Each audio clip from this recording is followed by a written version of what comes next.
Hello, नमस्कार, आदाब, सत श्री अकाल and good afternoon to all of you. जो भी लोग मैं सुन रहे हैं, मेरा नाम उत्कर्ष सिंह है और मैं टारगेट सेमेस्टर से। हम लोग BA LLB फर्स्ट सेमेस्टर की हिस्ट्री की क्वेश्चन आंसर सीरीज लेकर आए हैं। ठीक है, ये जो वीडियो है वो यूट्यूब पे जाएगा। आपको ऐसी अन्य वीडियोस चाहिए तो आप हमारे टारगेट गुरुकुल ऐप पर जाके हमारा BA LLB फर्स्ट सेमेस्टर का सारथी बैच ज्वाइन कर सकते हैं। ठीक है, जैसे हमने यहाँ पे पढ़ाया हम वैसे वहाँ पे पढ़ाने का काम करेंगे। ठीक है, इसी तरीके से अन्य जो भी सब्जेक्ट्स आपके BLLB में आते हैं, जैसे कॉन्स्टिट्यूशन आता है, वो तो मेन होता है, पॉलिटिकल साइंस आता है, उसकी वीडियोस आपको हमारे ऐप के ऊपर मिल जाएंगी। ठीक है, तो ये हमारा सारथी बैच है। इसका जो प्राइस है वो है 449 रुपीज़। ठीक है, आपको हमारी मैम पढ़ाएंगी LLB की, ये खुद भी प्रोफेसर है, पढ़ा रही है इस समय। ठीक है, एफिलिएटेड कॉलेज में। हम आपको video lectures and doubt sessions देने का काम करेंगे। स्पेशल व्हाट्सएप ग्रुप बनाया जाएगा। ठीक है, most important question, previous year questions क्या क्या पूछे गए हैं और मॉडल पेपर्स, इसके साथ साथ थियरी। ठीक है, हमारे बैच का क्या नाम है? बैच का नाम है सारथी बैच। ठीक है, आप हमारा प्राइस देख सकते हैं। हमारा प्राइस है 449 rupees, first semester BA LLB। ठीक है, जैसा कि मैंने पहले बता चुका हूँ।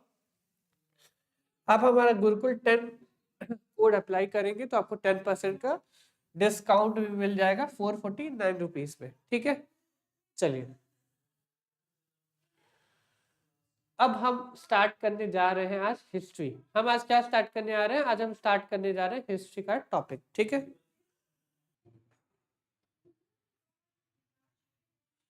चलिए ये हमारा पहला वीडियो लेक्चर है। ठीक है, target Gurukul BLLB first semester. मेरा नाम उत्कर्ष सिंह है और मैं यहाँ पे इतिहास पढ़ाने का काम करता हूँ। ठीक है, आपने मुझे BA की क्लासेस लेते हुए देखा होगा, कई बार लाइव देखा होगा, कई बार आपने मुझे ऐप पे भी बहुत बार देखा होगा। ठीक है, चलिए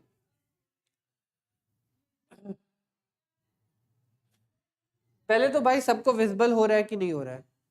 हाँ ठीक है, कैमरे में आ रहा है, विजिबल हो रहा है। ठीक, चलो हम यहाँ पे लघु उत्तरीय प्रश्न डिस्कस कर रहे हैं। लघु उत्तरीय का मतलब होता है शॉर्ट आंसर्स क्वेश्चन। ठीक है,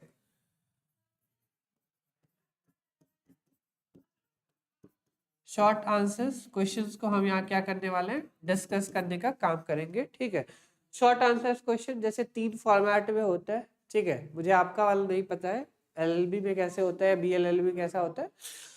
मुझे बैचलर्स और मास्टर्स का पता है। 3 स्टेज होता है, ग्रुप A B C। पहला जो होता है टिप्पणी होता है, उसको 1 पेज में लिखना होता है। दूसरा जो होता है शॉर्ट फॉर्म में होता है, शॉर्ट आंसर क्वेश्चन होता है, उसको 2 पेजेस में, कम से कम 2 पेजेस में करना रहता है। ठीक है, तीसरा होता है ग्रुप C का। ग्रुप C में होते हैं कम से कम, ग्रुप C में 5 पेज लिखना पड़ता है। ठीक है, तो ये क्या है? ये लघु उत्तरीय प्रश्न है, शॉर्ट आंसर्स क्वेश्चन है। ठीक है, आप देख लीजिएगा कि इसको कितने मार्क्स का है। ठीक है, मुझे ये नहीं पता कितने मार्क्स का है। चलो क्वेश्चन यहाँ पे लेते हैं। पहला, इतिहास क्या है? इतिहास का अर्थ बताइए। ठीक है, तो उम्मीद है आप यहाँ पे BLLB करने आए हैं तो आपको आर्ट स्ट्रीम के भी जितने सब्जेक्ट्स हैं उसकी अच्छी नॉलेज होनी चाहिए। और आर्ट्स की शुरुआत जहां से होती है वो कौन सा सब्जेक्ट है? हिस्ट्री है। ठीक है, तो हिस्ट्री क्या है? इतिहास का अर्थ बताइए। तो जो हिस्ट्री शब्द है वो एक ग्रीक वर्ड से लिया गया है। ठीक है, इस ग्रीक वर्ड को कहते हैं हिस्टोरिया। ग्रीक वर्ड को क्या कहते हैं? हिस्टोरिया कहा जाता है। ठीक है, या हिस्टोरिका भी लिखा रहता है कई जगह। अगर हिस्टोरिका भी लिखा हो तो गलत नहीं है। ठीक है, तो हिस्टोरिया या हिस्टोरिका शब्द से क्या बना है? ग्रीक वर्ड हिस्ट्री शब्द बना है। ठीक है, अगर हम मीनिंग के बारे में बात करें, इसका मीनिंग क्या होता है? हिस्ट्री शब्द का मीनिंग क्या होता है? तो हिस्ट्री शब्द की मीनिंग जो होती है उसका मतलब होता है इंक्वायरी करना। इंक्वायरी या किसी चीज की इन्वेस्टिगेशन करना। ठीक है, आप रेलवे स्टेशन पे जाते हैं तो जहां पे अनाउंसमेंट होती है, अनाउंसमेंट के पास एक बोर्ड लिखा रहता है। ठीक है, वो वहां पे क्या होती है? गाड़ियों की इंक्वायरी होती है।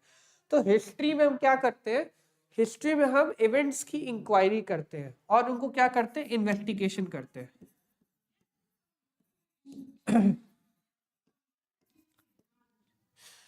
तो इंक्वायरी या इन्वेस्टिगेशन को क्या कहा जाता है? ये क्या होता है? मीनिंग होता है हिस्ट्री का। ठीक है, किस शब्द से बना है? हिस्टोरिया शब्द से हिस्ट्री बनी है। ठीक है, फादर ऑफ हिस्ट्री किसे कहा जाता है?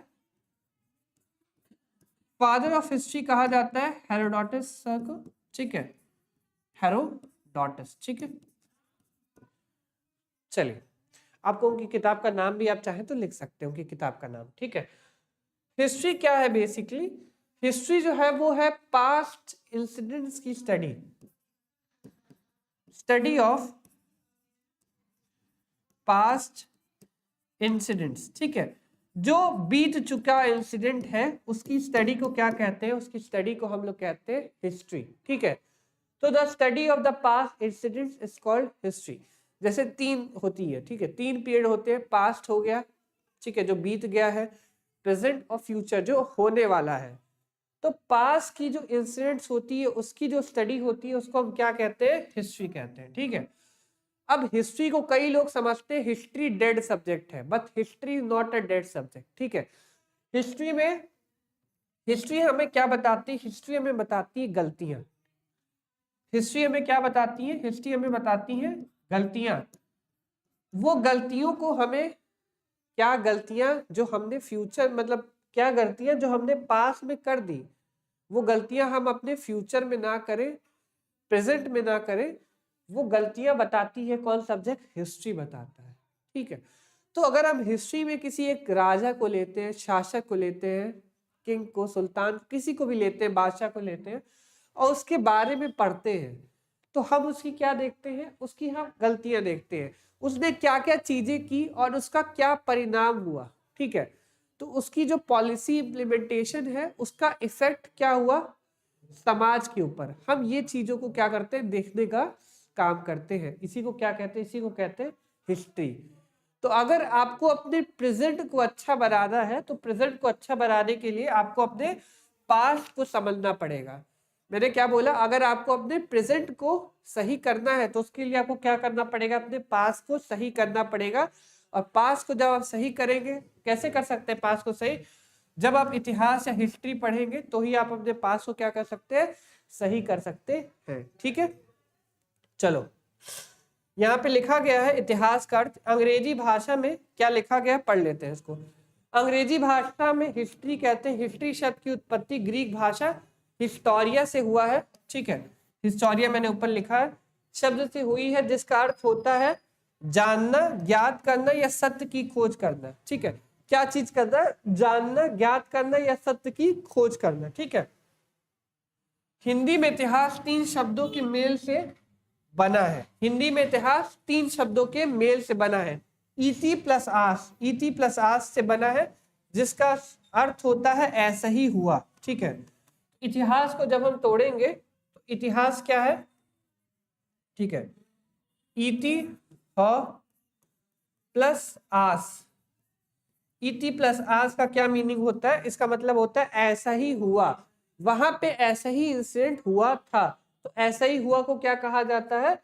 इतिहास कहा जाता है, ठीक है। ऐसा ही हुआ, ठीक। अर्थात इस पृथ्वी पर भूतकाल में जो कुछ भी हुआ, भूतकाल मतलब पास्ट में, जो मैंने लिखा है, ठीक है। तो पास्ट में जो कुछ भी घटित हुआ वह सब इतिहास के क्षेत्र में आता है।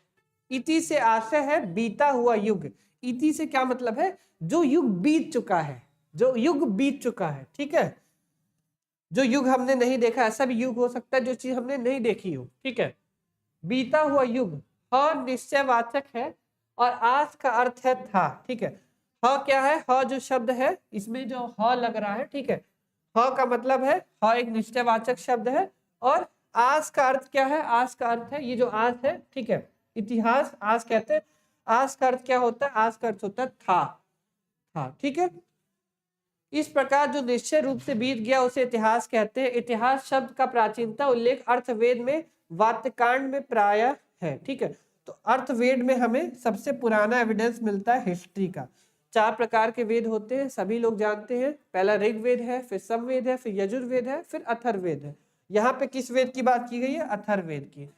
लिखा गया है कि इतिहास शब्द का उल्लेख हमें अथर्ववेद में मिलता है, ठीक है। हिस्ट्री के लिए ईरानी प्रत्यक्ष सूचक शब्द है। हिस्ट्री में जो ईरानियन वर्ड यूज किया जाता है हिस्ट्री के लिए, वो क्या किया जाता है? तवारीख किया जाता है, ठीक है। क्या किया जाता है, तवारिक शब्द का उपयोग किया जाता है पर्शियन में, ठीक है। तो पर्शियन भाषा में तवारिक लिखते हैं। जैसे जो किताबें होती है, जैसे किताब है पर्शियन में, उस किताब का नाम है तवारिक उल मसीयात। क्या नाम है, तवारिक उल मसीयात, तवारिक उल मसीयात, ठीक है। तो ये क्या है, ये जो लिखा गया है ये किस भाषा में लिखा गया है, ये मैंने इंग्लिश में लिखा है, ये जो है ये फारसी में लिखा गया है, पर्शियन लैंग्वेज में। ईरानी मतलब होती है पर्शियन लैंग्वेज। तो पर्शियन लैंग्वेज में हिस्ट्री को क्या कहा जाता है, हिस्ट्री को हिस्ट्री थोड़ी ना कहा जाता होगा, उनकी भाषा में हिस्ट्री को तो कुछ और कहा जाएगा, ठीक है। जैसे ग्रीक की भाषा में हिस्टोरिया कहा जाता है, ठीक है, और इंग्लिश भाषा में क्या कहा जाता है, हिस्ट्री कहा जाता है। वैसे ही पर्शियन भाषा में क्या कहा जाता है, पर्शियन भाषा में कहा जाता है तवारिक। तो एक किताब का नाम मैंने बताया तवारिक उल मसीयात, ठीक है, समझ गए। आई होप आप समझ गए होंगे पूरी तरीके से। आगे बढ़ते हैं।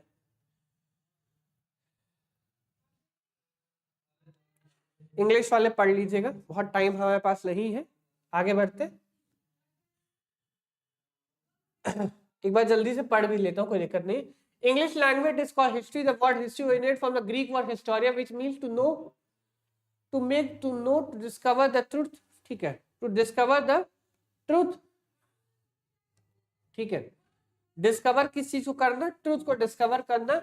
History in Hindi is made up of 3 words, itihas which means it happened like this, that is whatever happened on this earth in the past comes in the field of history. Iti means past era, ha means as, and means was. In this way, what had definitely past is called history.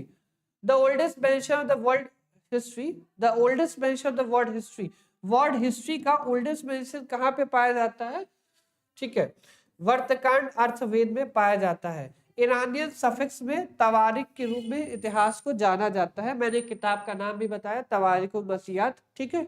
चलिए, तो अभी तक आप समझ गए होंगे कि इतिहास क्या होता है। पहला ही क्वेश्चन जब हमने स्टार्ट किया तो पहला ही क्वेश्चन हमने बोला कि इतिहास क्या होता है, वहीं से हमने स्टार्ट भी किया, ठीक है। अब दूसरा है वर्ण व्यवस्था क्या होती है, वर्ण व्यवस्था को स्पष्ट कीजिए। एक्सप्लेन द वर्ड सिस्टम, ठीक है। तो वर्ण का क्या मतलब होता है, वर्ण का मतलब होता है कलर। वर्ण का मतलब होता है कलर, ठीक है। तो ऋग्वेदिक एरा में, ऋग्वेदिक एरा में हमारे पास हमें ये वर्ण मिलता है कि हमारे पास पहली बार ऋग्वेद में हमें, ठीक है, ऋग्वेद की बात करूं तो अल्ली वैदिक पीरियड की मैं बात कर रहा हूँ, ठीक है, लेटर की बात नहीं कर रहा हूँ, अल्ली की बात कर रहा हूँ। तो ऋग्वेदिक में लिटरेचर में हमें पहली बार 4 वर्ण का उल्लेख मिलता है। हमें क्या मिलता है, 4 वर्णों का उल्लेख मिलता है, ठीक है। ये 4 वर्ण क्या क्या है, ये 4 वर्ण है। पहला है ब्राह्मण, दूसरे हो गए क्षत्रिय, ठीक है, तीसरे हो गए आपके वैश्य, और चौथे हो गए हमारे शूद्र, ठीक है। ये हमारे पास 4 प्रकार के हमारे वर्ण हैं, ठीक है। तो ब्राह्मण क्या कर रहा है, ब्राह्मण प्रीस्ट का भी काम कर रहा है, प्रीस्ट और टीचर का काम कर रहा है, ठीक है। ब्राह्मण के 6 कार्य सभी को पता है कि नहीं पढ़ा है, नहीं पढ़ा आपने। ब्राह्मण के 6 काम, जो भी लोग इस वीडियो को देख रहे हैं, ठीक है, वो भी अगर कोई ऐसा ब्राह्मण होगा तो भी समझ जाएगा, ठीक है। ब्राह्मण के 6 काम क्या होता है, पढ़ना पढ़ाना, यज्ञ करना, यज्ञ करवाना, दान देना और दान लेना, ठीक है। चलिए, क्षत्रिय क्या करते हैं, क्षत्रिय जो करते हैं वो एडमिनिस्ट्रेशन का काम करते हैं, ठीक है। तो वॉरियर क्लास के रूप में क्षत्रिय को जाना जाता है, और इसके अलावा एडमिनिस्ट्रेशन का काम कौन करते हैं, क्षत्रिय करते हैं। वैश्य क्या करते हैं, वैश्य बिजनेस करते हैं, ठीक है। इनको क्या कहा जाता है, बनिया कहा जाता है। बनिया सभी लोग तो नाम जान रहे हैं ना, बनिया। और बिजनेस के अलावा ट्रेडिंग का भी ये काम करते हैं, ठीक है। और शुद्ध क्या करते हैं, शुद्ध करते हैं आर्टिशियन का जॉब। आर्टिशियन एंड क्राफ्टमैनशिप की जो जॉब करते हैं उनको क्या कहा जाता है, शुद्ध कहा जाता है। तो हम देखेंगे,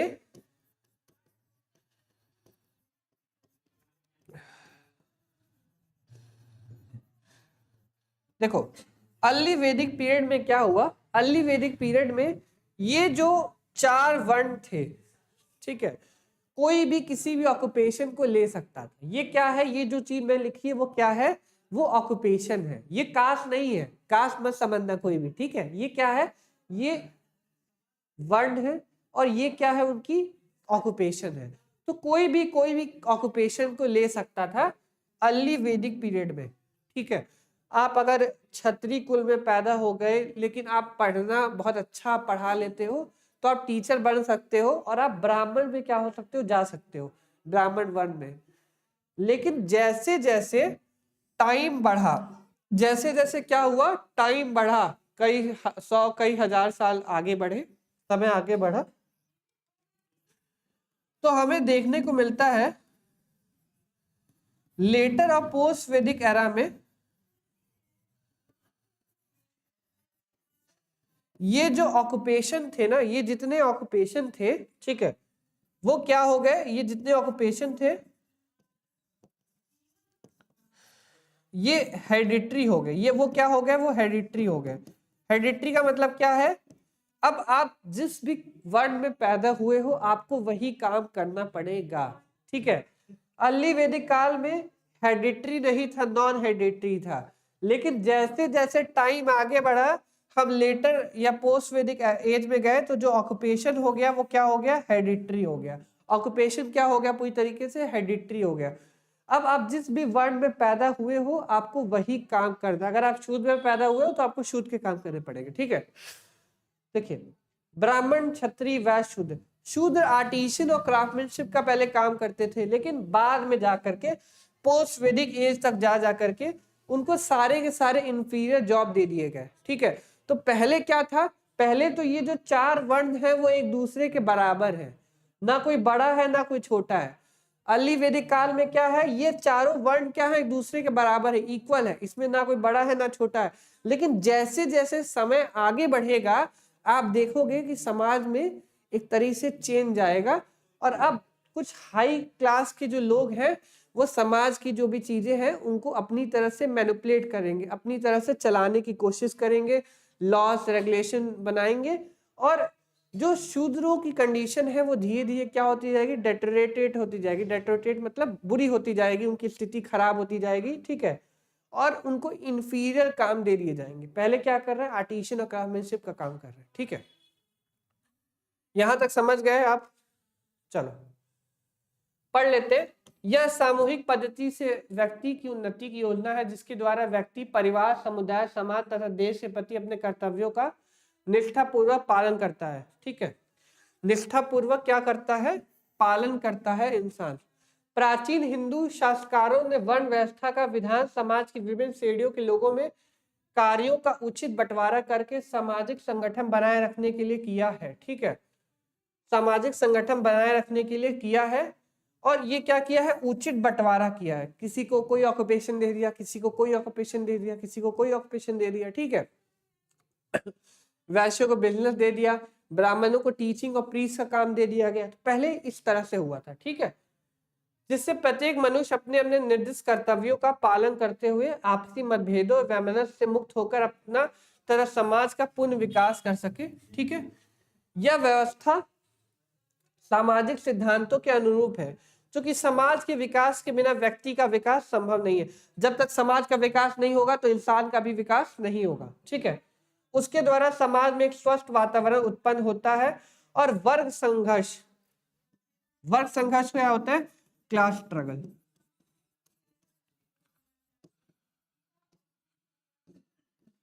क्लास स्ट्रगल तथा अवांछनीय प्रतिस्पर्धा की संभावनाएं समाप्त हो जाती है। वन व्यवस्था एक क्रियाशाली और संरचनात्मक समाज की व्यवस्था करता है। क्लास स्ट्रगल क्या होता है, क्लास स्ट्रगल कार्ल मार्क्स बताते हैं क्लास स्ट्रगल के बारे में, आप पता होगा। एक हाई क्लास है, एक लो क्लास है। हाई क्लास के पास बहुत सारे राइट्स हैं, स्पेशल प्रिविलेज दिए हुए हैं, लेकिन लो जो क्लास है उसके पास कोई भी राइट्स और कोई भी स्पेशल प्रिविलेज नहीं दिए हैं। तो हाई क्लास के लोग के पास बहुत पैसा है, जमीन है, बहुत सारी सुविधाएं हैं, लेकिन लो क्लास के लोग के पास कोई ना जमीन है, ना पैसा है, ना कोई सुविधाएं हैं। तो ये लो क्लास और हाई क्लास में जो डिफरेंस है उसी को क्या कहा जाता है, क्लास स्ट्रगल कहा जाता है। क्लास से मतलब होता है इकोनॉमिक स्टेटस। ठीक है। अब पैसे से किस प्रकार से है, पैसा कितना आपके पास है, वो डिपेंड करता है क्लास के ऊपर। कास्ट क्या होता है, कास्ट मतलब होती है जाति, जाति डिसाइड होती है बर्थ से, और क्लास डिसाइड होता है इकोनॉमिक स्टेटस से। ठीक है, दोनों का होना समाज में जरूरी है। ठीक है, चलिए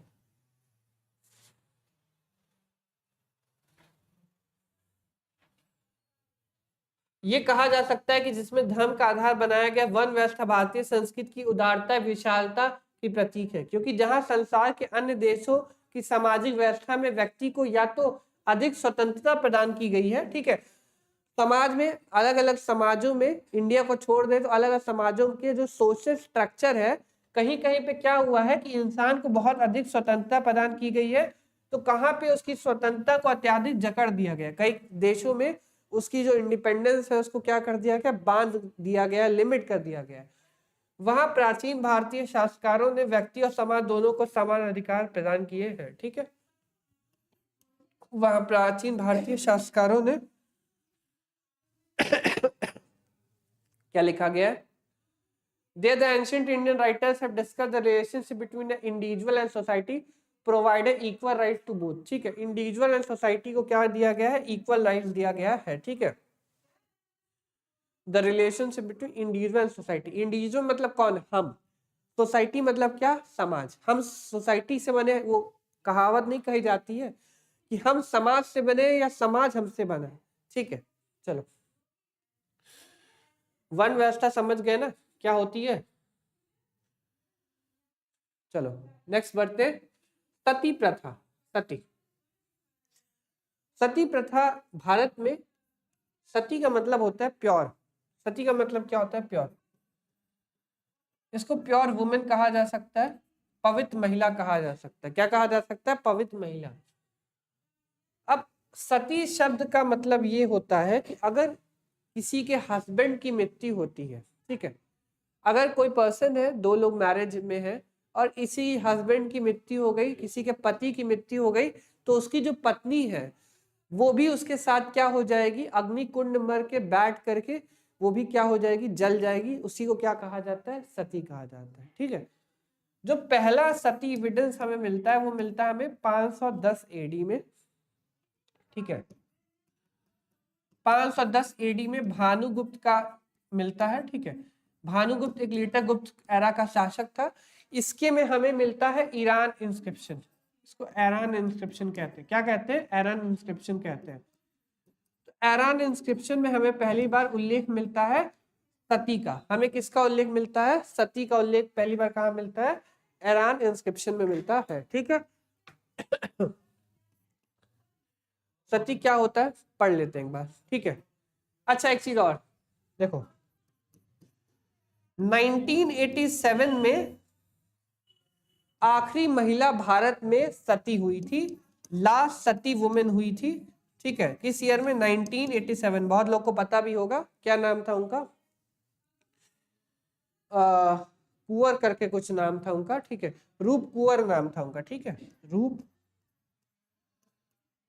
कुंवर, रूप कुंवर आखिरी महिला थी। ठीक है, बहुत डिबेट मच गया था, इनको आखिरी महिला माना जाता है जो कि सती हुई थी।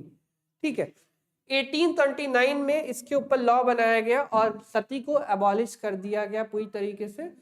ईस्ट इंडिया कंपनी ने सती को क्या किया, अबॉलिशमेंट कर दिया 1829 में। लेकिन 1829 के बाद भी सती रुका नहीं समाज में। सती लास्ट वुमेन सती कब हुई, 1987 में लास्ट सती हुई। इसका नाम था रूप कुंवर, बहुत कम उम्र में इसके पति की मृत्यु हो गई थी। ठीक है, एक पूरी कहानी आप देखिएगा जा करके, आप इसका नाम डालेंगे आपको पूरी कहानी मिल जाएगी। फैक्चुअल डाटा में ऐसी चीजें आप लिख सकते हैं। चलो, सती प्रथा एक ऐसी प्रथा है जिसमें पति की मृत्यु के बाद पत्नी अपने पति के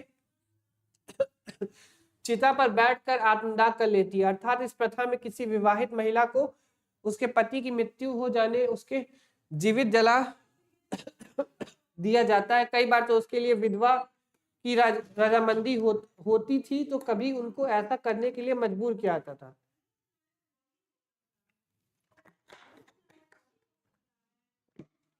तो जो विधवा जो है बेसिकली, ठीक है, विधवाएं जो क्या होती हैं, विधवा जो वुमेन हो गई वो सती हो जाती है।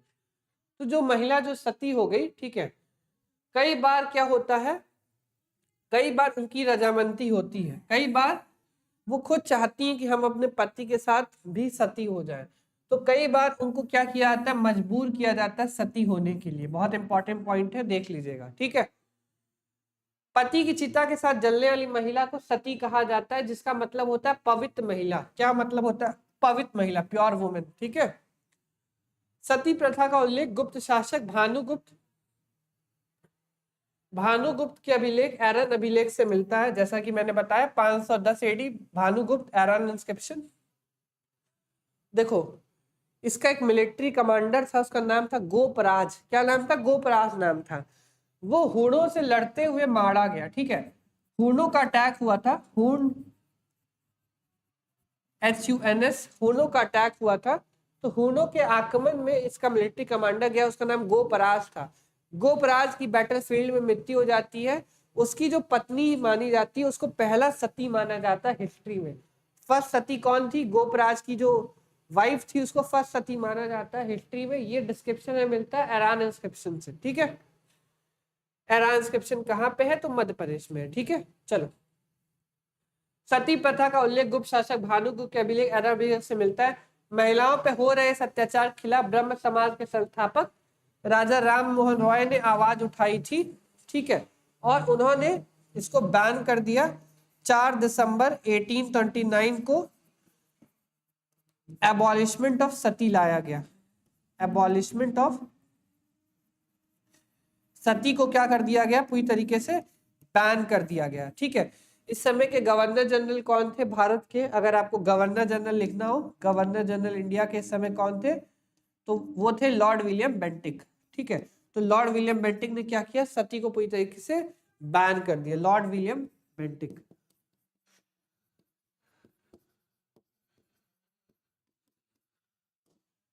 ठीक है।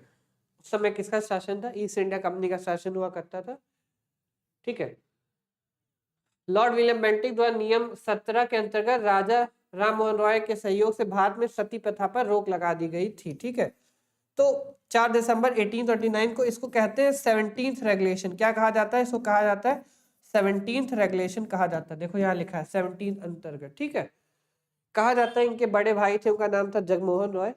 उनकी मृत्यु हो गई थी 1811-12 में। उनकी पत्नी मतलब इनकी जो भाभी थी उनको भी सती किया गया और उन्होंने बहुत रोकने की कोशिश की, ठीक है। राजा राम मोहन रॉय ने बहुत रोकने की कोशिश की कि वो सती ना हो, लेकिन फिर भी उनको सती कर दिया गया। इस चीज का उनके दिमाग के ऊपर बहुत बड़ा प्रभाव पड़ा, इसलिए ये सारी चीजें हुई, ठीक है। और भी कई सारी कारण है सती प्रथा को खत्म करने में। उस समय एंग्लिश मूवमेंट चल रहा था, एंग्लिश मूवमेंट, इसका भी बहुत बड़ा रोल माना जाता है। एंग्लिश मूवमेंट एक प्रकार से क्रिश्चियन मिशनरी सोसाइटी हुआ करती थी, तो क्रिश्चियन मिशनरी सोसाइटी का भी बहुत बड़ा हाथ माना जाता है, ठीक है, इन द बैन ऑफ सती, ठीक है। इंग्लिश मूवमेंट क्या होता है पूरी कहानी किसी और वीडियो लेक्चर में डिस्कस करेंगे डिटेल में, ठीक। चलो,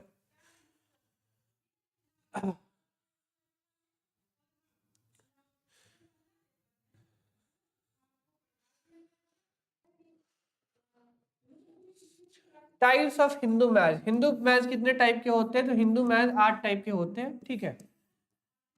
8 टाइप के होते हैं हिंदू मैचेस, जिसमें 4 जो होते हैं वैधानिक होते हैं और 4 जो होते हैं अनवैधानिक होते हैं। क्या क्या होता है? ब्रह्म विवाह होता है, आश विवाह होता है, दैव विवाह होता है, प्रजापति विवाह होता है। अन्य 4 प्रकारों को धार्मिक दृष्टि से उचित नहीं समझा जाता है, ठीक है।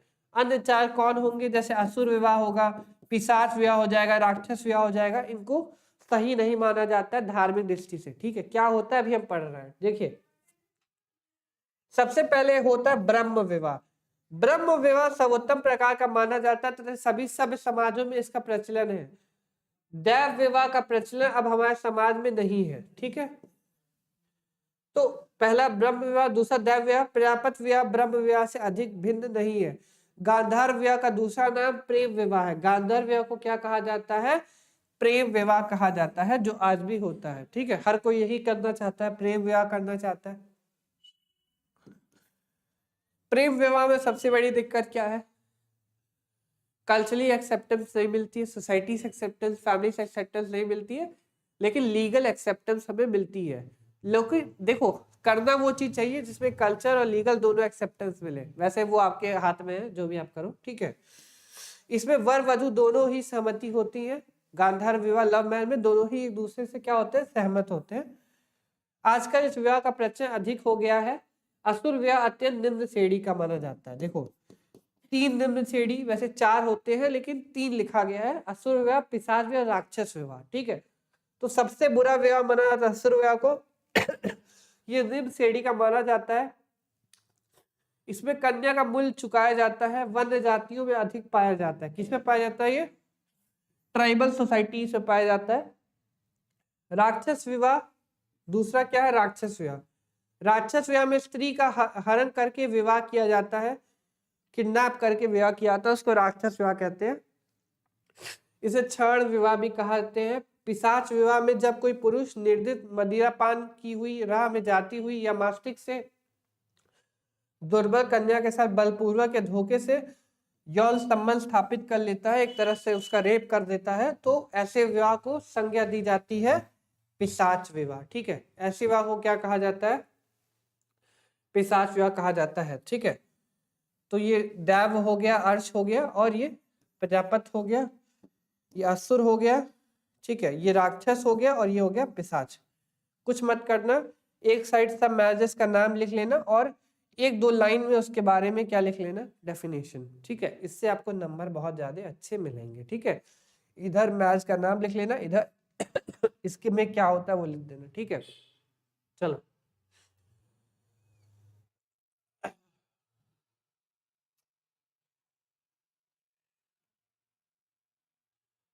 नेक्स्ट क्वेश्चन पे आते हैं। इस्लाम में राज की प्रकृति पर टिप्पणी की। Let us short note on the state of Islam, ठीक है। स्टेट ऑफ इस्लाम पे हमें टिप्पणी करनी है। इस्लाम धर्म बाद में 712 एडी में पहली बार मोहम्मद बिन कासिम का अटैक हुआ, जो कि अरेबिक इंसान था।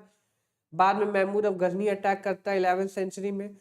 बाद में शहाबुद्दीन मोहम्मद घोरी का एक गुलाम, जिसका नाम होता है कुतुबुद्दीन ऐबक, वो 1206 में दिल्ली सल्तनत की क्या करता है, स्थापना करता है, और उसको कहा जाता है गुलाम वंश या फिर स्लेव डायनेस्टी। बाद में ये कौन होते हैं? ये लोग जो होते हैं वो तुर्की कहलाते हैं, ठीक है। कौन होते हैं? तुर्की।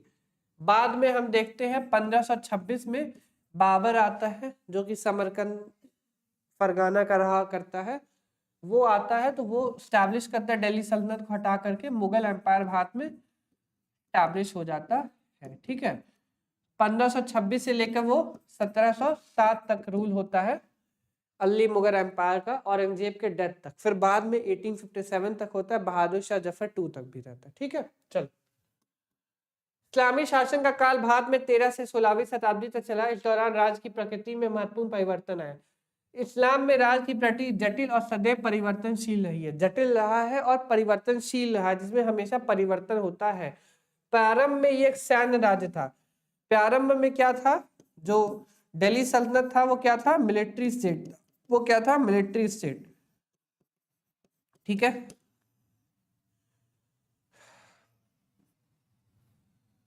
चलो, लेकिन एक जटिल नौकरशाही और कानूनी प्रणाली के साथ एक स्थिर प्रशासन के रूप में विकसित हुआ। सुल्तान निरंकुश शासक थे जो गैर मुसलमानों पर कर लगाते थे। सुल्तान क्या करते थे? गैर मुसलमानों पे कर लगाते थे। उसको क्या कहा जाता था? जजिया कहा जाता था। क्या कहा जाता था? जजिया कहते थे, जजिया, ठीक है। और सैन्य सेवा के बदले में अपने अमीरों को जमीन देते थे। राष्ट्र समृद्ध और विविधतापूर्ण, जहां कई अलग धर्मों के लोग सापेक्षिक सद्भाव में एक साथ रहते थे। मुगल साम्राज्य एक अत्याधिक कड़ुदीर्घित नौकरशाही और सत्तावादी राज था। राज में एक सम्राट का शासन था जिसके पास पूर्ण शक्ति थी। राज अत्याधिक संचलित था और प्रांतों और जिलों में विभाजित था। राज्य जो था दिल्ली सल्तनत का, वो 4 भागों में विभाजित था, ठीक है। मुगल काल में ये विभाजन चेंज हो जाएगा, नाम चेंज हो जाएगा। 4 चीजें क्या क्या थी?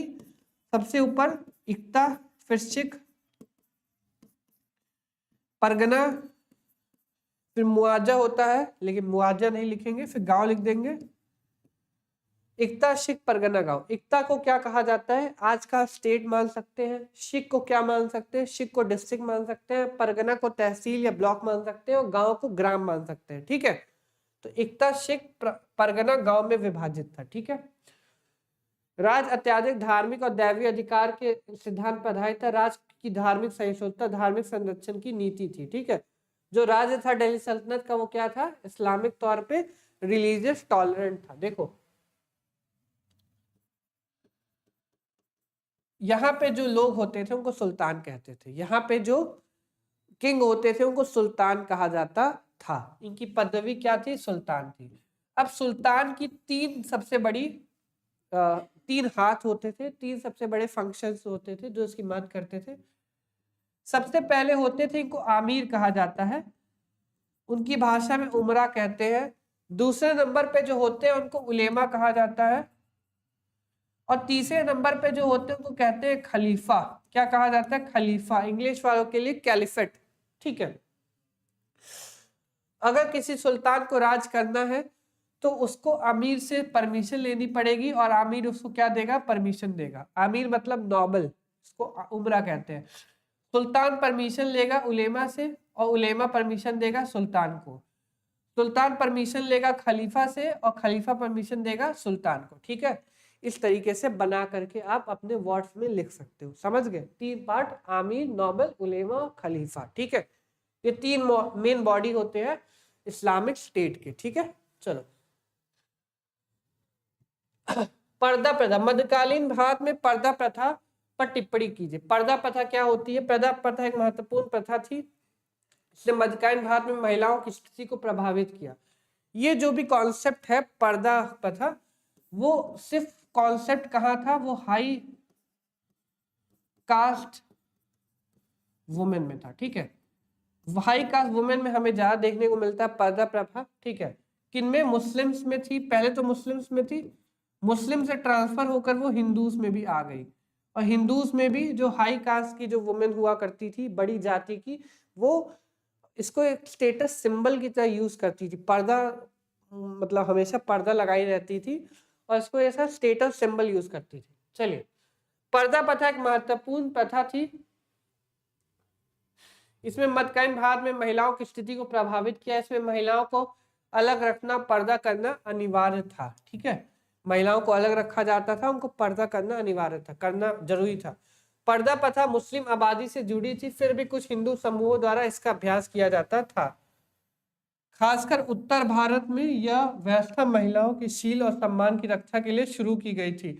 तो हिंदू महिलाएं नॉर्थ इंडिया की ज्यादा फॉलो करती थी पर्दे प्रथा को। ठीक है, बेसिकली इस प्रथा का जो प्रचलन था वो राजपूतों में ज्यादा था। ठीक है, इसे दिल्ली सल्तनत के साथ लाया गया, मुगल साम्राज्य के साथ इसका विस्तार किया गया। पुरुषों का मानना था कि महिलाओं को उन पुरुषों की नजरों से दूर रखा जाना चाहिए जो उनकी करीबी परिवार के सदस्य नहीं थे। ठीक है, जो उनके परिवार के सदस्य नहीं थे उनको क्या करना चाहिए? छुपा कर रखना चाहिए। तो आप अगर मुस्लिम्स के आपने घर भी देखे होंगे तो उनके घर बड़े बड़े होते हैं, जो छत होती है वो बड़े बड़े छत होते हैं। इससे होता है कि कोई बाहर का आदमी उनकी महिलाओं को ना देख सके। ठीक है, पर्दा प्रथा लागू करने के लिए घूंघट, पर्दे और जनाना आवाज जैसे कई तरह के औजारों का इस्तेमाल किया जाता है। पर्दा प्रथा का उद्देश्य महिलाओं की सुरक्षा करना है। महिलाओं की क्या करना है? सुरक्षा करना है। ठीक है, चलो, लेकिन इसका विपरीत प्रभाव भी पड़ा। इसके उनके अवसरों और स्वतंत्रता पर सीमित कर दिया गया। वो बेसिकली जो इंडिपेंडेंस होती है, वो अवसरों, स्वतंत्रता मतलब स्वतंत्रता अधिकार, मतलब उनको इंडिपेंडेंट बनाने के लिए जो मुहिम है वो खत्म कर दी गई। ठीक है, तो हाई कास्ट वुमेन में ज्यादा था, हिंदूज में था, नॉर्थ इंडिया में मुस्लिम्स में भी तो था ही था ये। ठीक है, इसके अलावा हम देखते हैं कि लो कास्ट की वुमेन में हमें पर्दा प्रथा का प्रचलन नहीं दिखाई पड़ता। ठीक है, लो कास्ट की वुमेन जो जैसे वैश्य होती हैं, अब जो वैश्य होते हैं वो क्या करते हैं? एग्रीकल्चर का काम करते हैं। ठीक है, तो वैश्य की महिलाएं एग्रीकल्चर का काम करती हैं। अब एग्रीकल्चर का काम करना तो बुर्खा या पर्दा ओढ़ कर तो किया नहीं जा सकता। तो जब फील्ड में वो जाती है और अपने हस्बैंड की, पति की जब मदद करती हैं तो पर्दा नहीं पहनती हैं। ठीक है, तो उनको कहा गया है कि जो लो कास्ट की वुमेन है जैसे वैश्य और शूद्र है उनमें पर्दा प्रथा का प्रचलन नहीं है, लेकिन जो हाई कास्ट की हिंदू वुमेन है उनमें क्या है, उनमें पर्दा प्रथा का प्रचलन बहुत ज्यादा है। मैंने एग्जाम्पल दिया है, आप भी एग्जाम्पल को लिख सकते हो। ठीक है, कि एग्रीकल्चर में लो कास्ट वुमेन जो होती थी, वैश्य वुमेन, वो हेल्प करती थी अपने हस्बैंड की खेतों में। ठीक है, चलो इंग्लिश में भी वही चीज लिखी है, पढ़ लेना आप। क्वीन विक्टोरिया प्रोक्लेमेशन 1858, पहली बार इसको पढ़ा गया था 1 नवंबर 1858 को। कहाँ पढ़ा गया इसको? इलाहाबाद में पढ़ा गया। इलाहाबाद को आज का प्रयागराज कहा जाता है। ठीक है, अच्छा यहाँ पे क्या हुआ, यहाँ पे ईस्ट इंडिया कंपनी से शासन को ले लिया गया पूरी तरीके से, और ईस्ट इंडिया कंपनी से शासन को लेने के बाद पूरी तरीके से जो कंट्रोल है वो ब्रिटिश क्राउन के हाथ में आ गया। किसके हाथों में आ गया? ब्रिटिश क्राउन के हाथों में आ गया। यहाँ पे कौन सी घटना हुई थी? रिवोल्ट ऑफ 1857 हुआ था। तो रिवोल्ट ऑफ 1857 में ईस्ट इंडिया कंपनी से शासन लेकर के सारा का सारा शासन भारत का किसको दे दिया गया? ब्रिटिश क्राउन को दे दिया गया था। ठीक है, यहाँ पहली बार पद आया, इसको कहा जाता है वॉइस रॉय ऑफ इंडिया का। वॉइस रॉय का मतलब क्या होता है? Vice royalty to the British crown. ठीक है, और इसके साथ एक और पद आया जिसको कहते हैं एसओएस। एसओएस मतलब होता है सेक्रेटरी ऑफ स्टेट।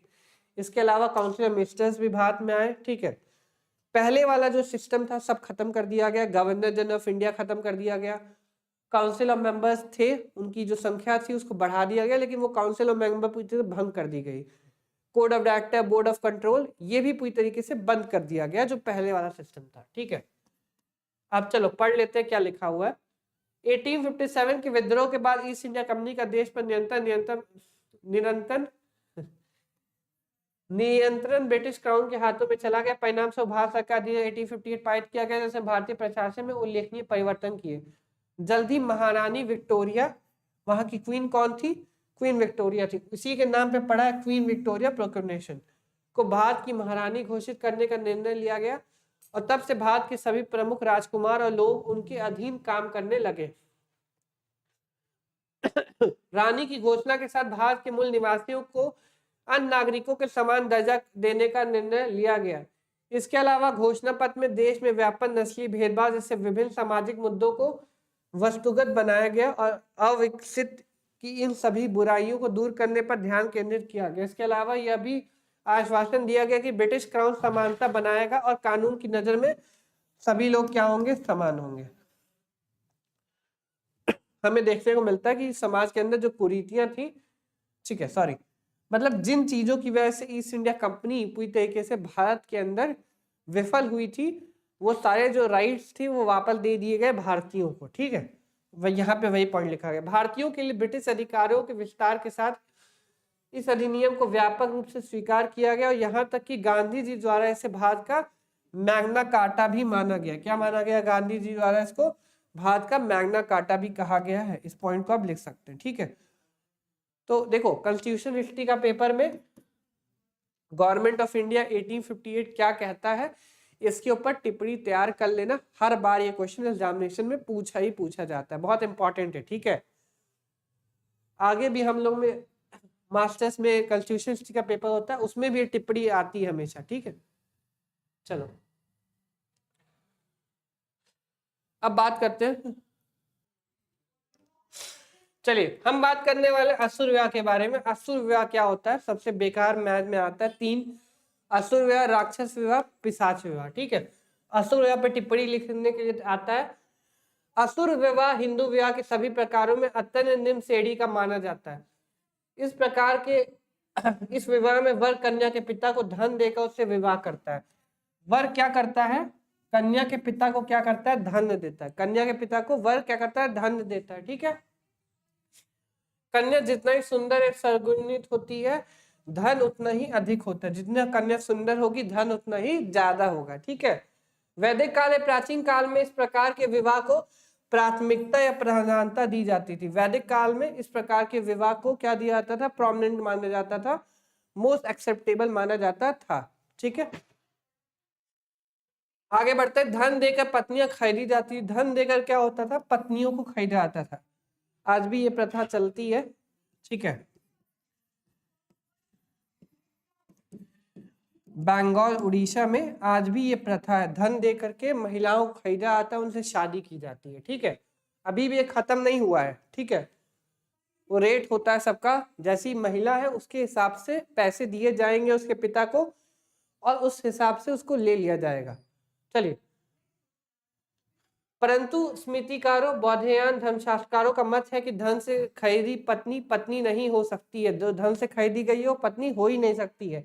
इस पत्नी से उत्पन्न, इंपॉर्टेंट पॉइंट लिखा है, इस पत्नी से उत्पन्न पुत्र को पिंडदान देने का भी अधिकार नहीं है। पिंडदान सभी लोग जानते हैं क्या होता है, एक हिंदू रिचुअल होता है, पिंडदान कहा जाता है, मरने के बाद होता है, ठीक है। चलिए, इज्म क्या होता है, देखो इस्लामिक लॉ, शरीयत हमसे कहता है कि सबसे पहले ऊपर कौन होता है, कुरान होता है, कुरान के नीचे होता है उसको कहते हैं हदीस, हदीस के बाद होता है उसको कहते हैं इज्म, क्या कहा जाता है, इज्म कहा जाता है, ठीक है। इज्म के बाद होता है कयास, हो सकता है कयास कहते हैं इसको, और एक और होता है उसको कहते हैं फिक, क्या कहते हैं, फिक। और भी अगर आप लिखना चाहें तो जवाबित भी होता है। ये सब लॉस होते हैं मुस्लिम्स के, ठीक है। सबसे पहला कौन है, कुरान है, कुरान, ठीक है। ये क्या है, दैवीय किताब है, जिसके हिसाब से रूल्स रेगुलेशन, पूरा का पूरा जो उनका धर्म है, ठीक है, उनका जो धर्म है, धर्म की देखो दो चीजें होती है, धर्म अलग होता है, संस्कृति अलग होती है। उनका पूरा धर्म, जुडिशियल सिस्टम किसके बेस होता है, कुरान पे बेस होता है। तो पूरा पूरा रिलीजन और जुडिशियल किस पे बेस है, कुरान पे बेस है, ठीक है। कुरान शरीफ कहा जाता है, जिन्होंने इसको लाया था उनके नाम पे है, अबू हनीफा कहा जाता है, हनीफा स्कूल को मोस्ट एक्सेप्टेबल माना जाता है कुरान के में, ठीक है। चलिए,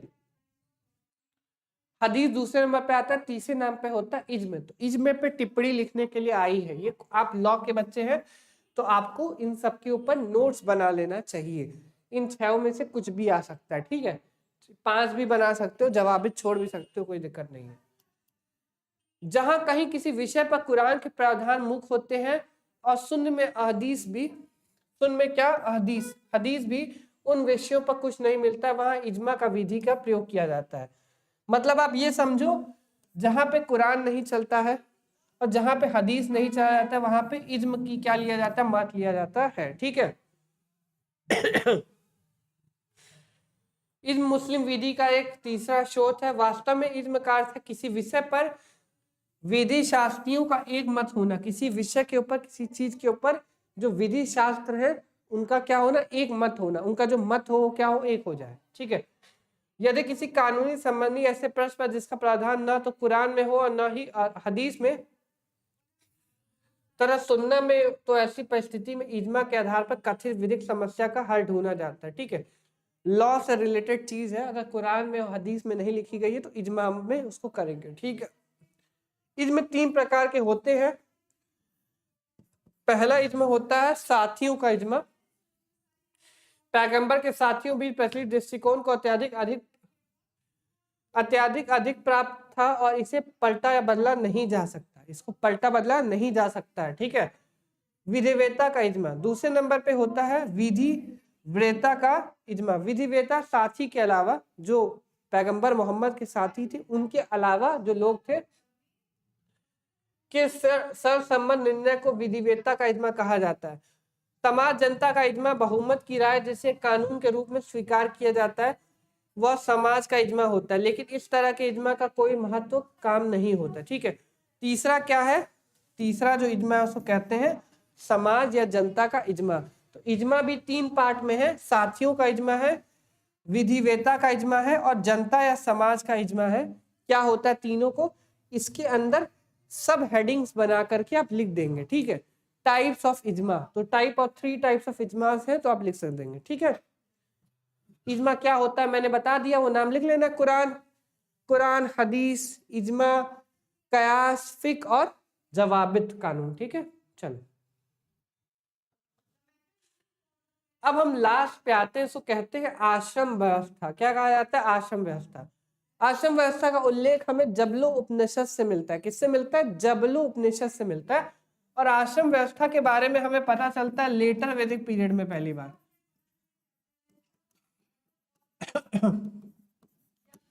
चार प्रकार के आश्रम होते हैं, सभी को पता है, ब्रह्मचार्य, गृहस्थ, वानप्रस्थ और सन्यास। ठीक है, तो चार प्रकार के आश्रम होते हैं। ठीक है,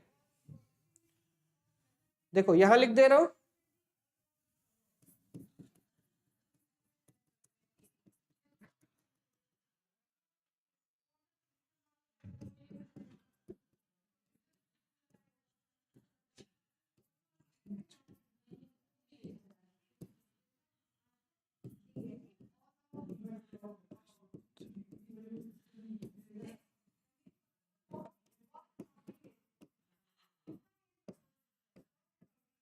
देखिए, ब्रह्मचार्य, गृहस्थ, वानप्रस्थ और सन्यास। ब्रह्मचार्य मतलब पहला का जो 25 वर्ष है वो है। ठीक है, फिर यहाँ 25 वर्ष, फिर वहां 25 वर्ष और फिर यहाँ 25 वर्ष। पहले समय माना जाता था कि इंसान की जो मृत्यु है, मिनिमम एज पहले क्या थी? 100 साल थी। अभी तो मिनिमम एज 45-50 है। 45-50 तक भी लोग जीते हैं तो बहुत है, वहीं में टपक जाते हैं। ठीक है, पहले क्या था? समाज में मिनिमम एज जीने की 100 साल थी। तो 25-25 साल को डिवाइड किया गया है चार फॉर्म में। पहला है ब्रह्मचार्य, इसमें आप स्कूल जाते हो और शिक्षा व्यवस्था को ग्रहण करते हो, गुरुकुल व्यवस्था को। दूसरे को कहते हैं गृहस्थ। गृहस्थ में आप शादी करते हो और संतान को उत्पन्न करते हो। ठीक है, फिर होता है वनप्रस्थ। वनप्रस्थ मतलब इसको वन प्रस्थान भी लिखा रहता है। वनों में चले जाते हो, मतलब अपना घर छोड़कर, गृहस्थ आश्रम को छोड़ के अब आप वन में चले जाते हो और वन में अपनी पत्नी के साथ आप रहते हो। और चौथे में क्या होता है? चौथे में सन्यास। सन्यास का मतलब होता है आप इनलाइटमेंट की प्राप्ति करना चाहते हो, सैल्वेशन या फिर इनलाइटमेंट की आप प्राप्ति करना चाहते हो, उसको क्या कहते हैं? हम सन्यास कहते हैं। ठीक है, तो ब्रह्मचार्य, गृहस्थ, वानप्रस्थ, सन्यास। ठीक है, अच्छा, इसमें सबसे अच्छा बेस्ट आश्रम किसको माना जाता है? इसमें बेस्ट आश्रम माना जाता है गृहस्थ को। सबसे अच्छा जो शादीशुदा वाला जो काल होता है आश्रम व्यवस्था में, सबसे अच्छा गृहस्थ को माना जाता है। उससे अच्छा किसी को माना ही नहीं जाता। अब क्यों माना जाता है मुझे नहीं पता, किताबों में लिखा जाता है तो मैंने बता दिया आपको। ठीक है, चलिए, यार गलत बताया जाता है, जो कर लिए उनसे पूछना चाहिए। चलिए, आश्रम व्यवस्था मनुष्य जीवन को चार भागों में इस प्रकार विभाजित करती है। पहला, वह ज्ञान की प्राप्ति करे, फिर संसार की वास्तविकताओं को भोग, तदनंतर सांसारिक झंझटों को अपने को दूर रखकर ईश्वरीय ज्ञान प्राप्त करे तथा अंत में उसकी परम सत्य की खोज में अपना उत्संग पर उसी से एकाकर होने के लिए प्रयत्नशील हो। जो चीज मैंने बताई वही लिखा गया है। आश्रम शब्द संस्कृत के बाद श्रम से निकला है।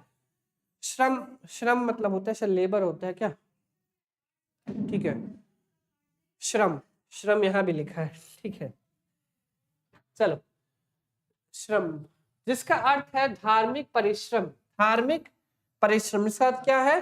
धार्मिक परिश्रम, रिलीजियस लेबर। इसका अर्थ क्या है? रिलीजियस, धार्मिक परिश्रम, रिलीजियस लेबर। ठीक है,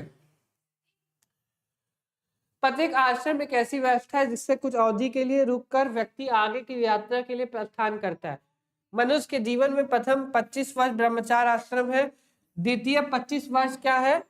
गृहस्थ आश्रम है, 50 साल का हो जाता है, और 25 वर्ष मतलब 75 वर्ष तक कहते हैं उसको वानप्रस्थ आश्रम, तथा अंतिम का जो 25 वर्ष होता है उसको कहते हैं सन्यास आश्रम कहलाते हैं। ठीक है, मूलतः आश्रम जीवन की यात्रा में एक विश्राम स्थल का कार्य करता है जहां आगे की यात्रा के लिए तैयारी की जाती है। जीवन का चरम लक्ष्य क्या है? मोक्ष है। लास्ट स्टेज ऑफ लाइफ क्या है? मोक्ष है, सैल्वेशन या फिर एनलाइटमेंट की प्राप्ति है। ठीक है, यही बहुत जगह लिखा गया है। एंशिएंट हिस्ट्री जब आप पढ़ेंगे तो आप ये सारी चीज जानते होंगे। ठीक है, तो ये टिप्पणी हमारी थी आश्रम व्यवस्था के बारे में, इसको भी अच्छे से आप तैयार कर लीजिएगा। ठीक है, जो भी लोग ये वीडियो देख रहे हैं और ये वीडियो कैसा लगा, लाइक कीजिएगा, कमेंट कीजिएगा और ज्यादा से ज्यादा अपने दोस्तों में शेयर कीजिएगा। हम आगे भी ऐसी वीडियोस लेकर आते रहेंगे। ठीक है, आपने अगर हमारा बैच ज्वाइन नहीं किया तो आप हमारा बैच भी ज्वाइन कर सकते हैं। ठीक है, थोड़ा मुझे बोलने में थोड़ा दिक्कत हो रही है गले से, उसके लिए सो सॉरी। अगली बार से ऐसी दिक्कत नहीं होगी। तो एट द लास्ट जो भी लोग मैं देख और सुन रहे हैं, thank you so much, bye.